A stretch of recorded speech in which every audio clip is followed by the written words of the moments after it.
Who that? Hey, wrong. Hey, nobody record. Only Al can record, and I'm top dog. Al Productions.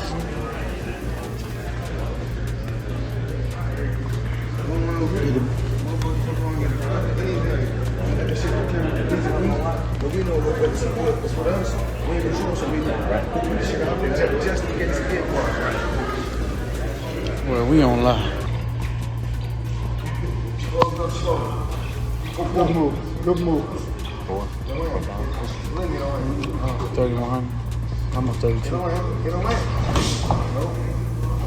No. Now you already know you can walk to, but you already know what you got.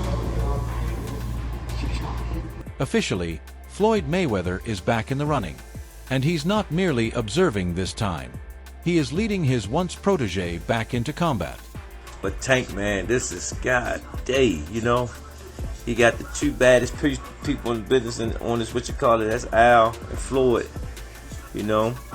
Respect Floyd to the utmost, man. Just let me just come in the gym, just do me, you know. Ahead of the Jake Paul bout, the unbeaten legend, renowned for his impregnable defense and surgical ring IQ, has entered Gervonta Davis's camp.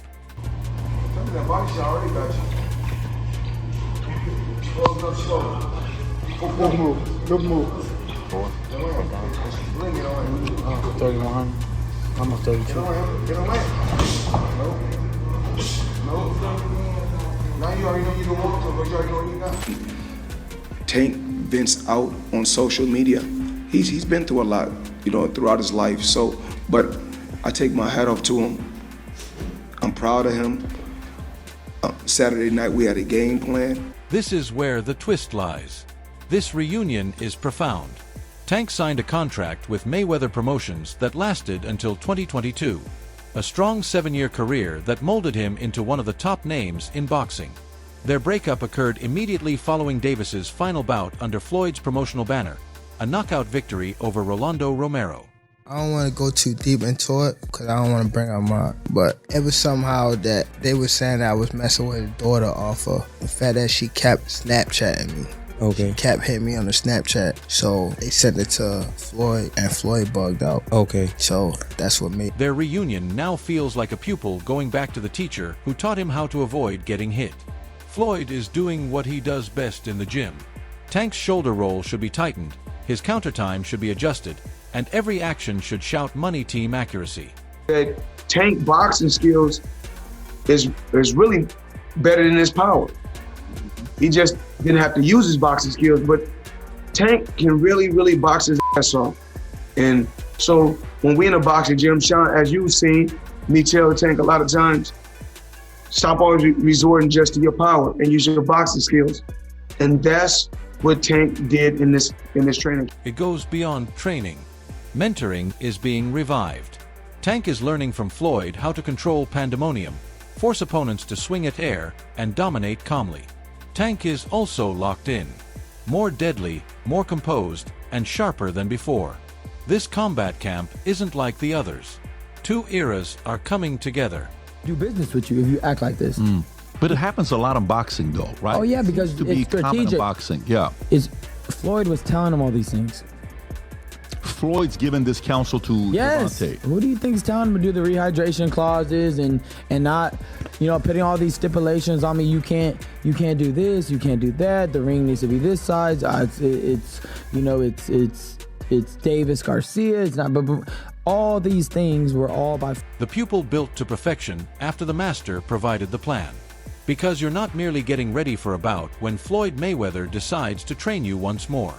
You're getting ready to become untouchable. After Floyd jumped back into Tank's defense, just when you thought the tale couldn't get any more interesting, Robert Garcia appears, hurling truth bombs as if he were criticizing the entire sport.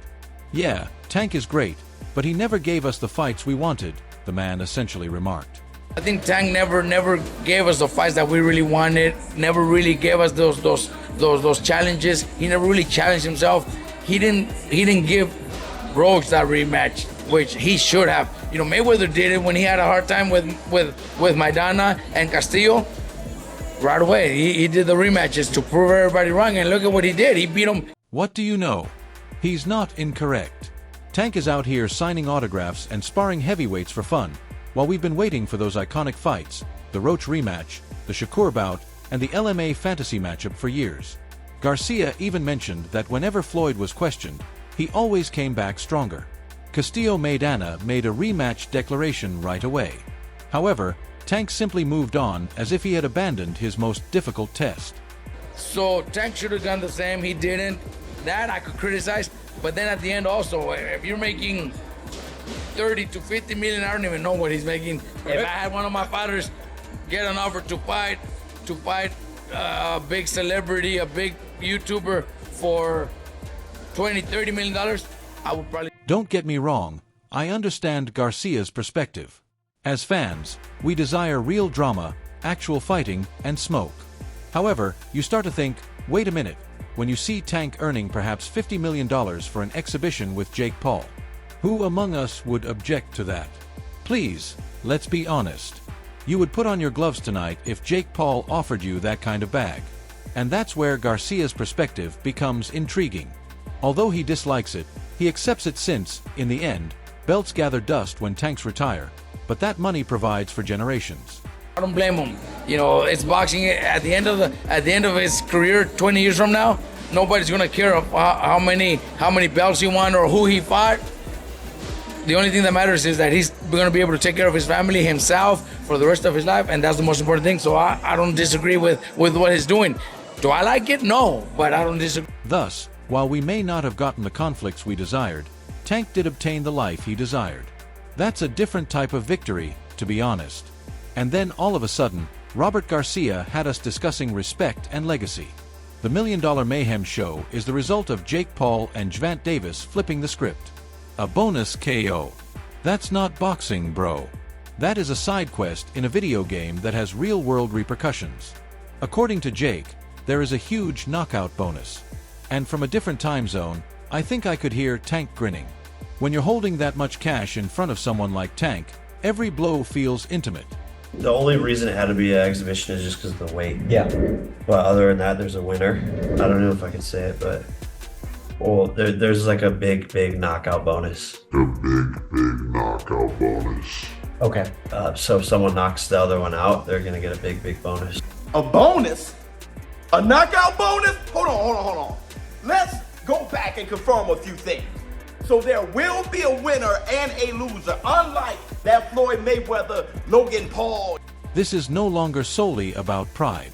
It concerns who will leave Atlanta with an extra few $1 million in bragging rights equivalent to an ego boost. Come on, there are actual stakes, professional judges, and 12-ounce gloves. You can call it an exhibition all you want, but that's just a street fight that's been sanctioned with paperwork. As I sit here, it occurs to me that Jake's influential career could provide a cushion in the middle if Tank gets one of those signature lefts. However, you must also show Jake respect. The man is wagering millions of dollars on himself as if he were using actual money to play Monopoly. Either confidence or a coffee overdose is the cause of that. And we will soon discover which. However, this is the real kicker. With the audience excitement, the side bets, and the KO bonus. Records are not at issue in this dispute. It has to do with reactions. So it's an exhibition, but there's pro judges. There's going to be a winner. It's not like your brother and Floyd. No, correct. There's gonna be a winner. And there will be a KO bonus.